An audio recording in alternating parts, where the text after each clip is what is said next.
Et on s'arrête sur cette nouvelle vague de chaleur en France avec Françoise Vimeux, climatologue. Bonjour à vous. D'abord, est-ce qu'on peut faire un état des lieux? Quel est le niveau d'alerte aujourd'hui en France?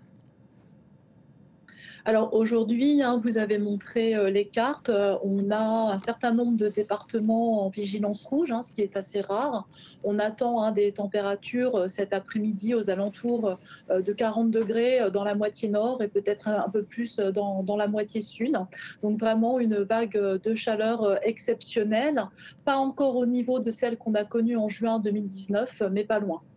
Donc 16 départements, hein, précisément en vigilance rouge canicule, donc une décision qui permet aux autorités donc, de souligner le caractère extrême de cette situation. Justement, un tel épisode de chaleur dès le début de l'été, comment vous l'analysez? C'est normal? C'est par rapport à l'histoire de ces canicules en France?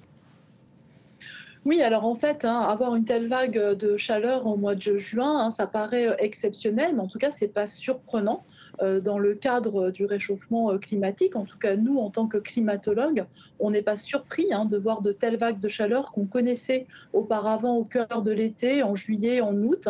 On sait qu'elles vont arriver plus précocement dans la saison. Donc là, on est en plein dedans. Et on sait aussi qu'elles peuvent arriver au mois de septembre. Donc il n'y a pas de surprise de notre côté. À quoi il faut s'attendre justement pour les mois à venir, pour le reste de l'été? Alors, la vague de chaleur que l'on vit actuellement, elle ne nous dit rien en fait hein, sur l'été qu'on va vivre. En revanche, il y a des prévisions saisonnières qui sont réalisées par Météo France sur les 3 mois qui viennent et qui nous disent que très probablement l'été va être vraiment plus chaud que la normale. Et encore une fois, ça, je dirais, c'est attendu dans le cadre du réchauffement climatique que année après année, les étés soient de plus en plus chauds. Et qu'est-ce que ça signifie concrètement pour les citoyens, cette vague de chaleur de ces jours? Bah, on voit en fait hein, que la vague de chaleur, quand elle arrive au mois de juin, d'abord, on a un problème au niveau des écoles, des collèges et des lycées. On est encore sur le calendrier scolaire. Il y a des examens qui sont en cours. Les écoles sont ce qu'on appelle maintenant des bouilloires thermiques. On l'a vu dans le reportage. Il y a aussi des problèmes sur les personnes âgées, qu'elles soient chez elles ou même en EHPAD, même s'il y a beaucoup d'efforts qui ont été réalisés après la canicule de 2003 pour les personnes âgées vulnérables. Et puis, ça pose aussi des problèmes pour les travailleurs qui sont à l'extérieur et même les travailleurs à l'intérieur. Hein. Je suis moi-même dans mon bureau qui n'est pas climatisé et il fait vraiment très chaud aujourd'hui pour travailler. Et justement, est-ce qu'il faut, selon vous, revoir ce dispositif national de gestion des vagues de chaleur qui avait été mis en place justement après la canicule de 2003? Alors, ce que je dirais, c'est qu'on voit là qu'on gère la situation comme une crise ponctuelle. On la gère plutôt bien d'ailleurs. Hein. On voit des annonces, on voit qu'il y a des décisions qui sont prises, mais on gère la situation comme une crise. Or, le réchauffement climatique, c'est une trajectoire. Donc, ça ne doit pas être géré comme une crise. Il faut qu'on ait des objectifs à court, moyen, long terme, qu'on ait aussi la méthode pour atteindre ces objectifs, comme on fait par exemple pour rénover l'ensemble des écoles, des collèges et des lycées. Hein. Il y a des problèmes de financement au niveau des départements, au niveau des régions. Donc ça fait très longtemps hein, qu'on alerte sur le fait qu'on n'est pas préparé à vivre ce genre d'événements extrêmes.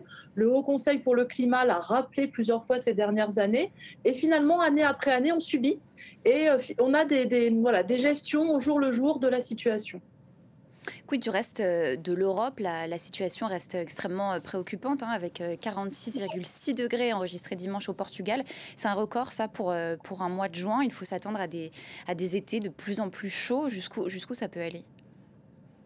Oui, le service météo hein, au Portugal a dit hein, qu'ils étaient en train de battre des records. Au Portugal, on a la même situation en Espagne, en Italie. L'Europe du Sud est particulièrement touchée. C'est pas la première année. On sait hein, que de manière globale, l'Europe se réchauffe beaucoup plus vite que la moyenne mondiale.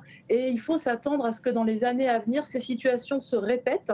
Et par exemple, à l'horizon 2050, hein, donc dans 25 ans, on sait que l'été 2003 ou l'été 2022 qu'on a connu en France hexagonale, eh bien, ce seront des étés normaux. Hein. Donc tous les ans, en gros, on aura un été comme 2003 ou 2022.